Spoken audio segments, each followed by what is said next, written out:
Friends, welcome to our channel Kalam streams achievers. நம்ம இன்றைக்கி இந்த வீடியோவில் என்ன பார்க்க போகிறோம் அப்படின்னா, நியூஸ் பேப்பரில் வந்து ஒரு முக்கியமான நியூஸ் எக்ஸாமில் எதிர்பார்க்கலாம்.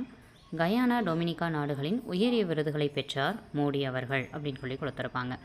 கொரோனா பெருந்தொற்று காலத்தில் பல்வேறு உதவிகள் செய்ததற்காகவும் இரு கரீபியன் நாடுகளுடன் உறவை வலுப்படுத்தியதற்காகவும் கயானா மற்றும் டொமினிகா நாடுகள் பிரதமர் நரேந்திர மோடி அவர்களுக்கு தங்கள் நாட்டின் உயரிய விருதுகளை அளித்து கௌரவித்துள்ளன.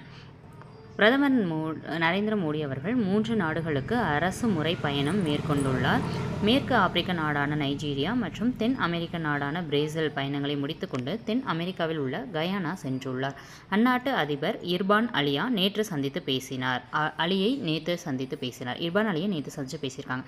ஸோ இதுலேருந்து என்ன தெரிஞ்சுக்கணும்னா, அந்த நாட்டுடைய அதிபர் பெயர் தெரிஞ்சுக்கணும், இர்பான் அலி. ஸோ 3 நாடுகளுடைய உயரிய விருது கிடச்சிருக்கு. யாருக்கு அப்படின்னா, நம்மளுடைய மோடி ஐயா அவர்களுக்கு.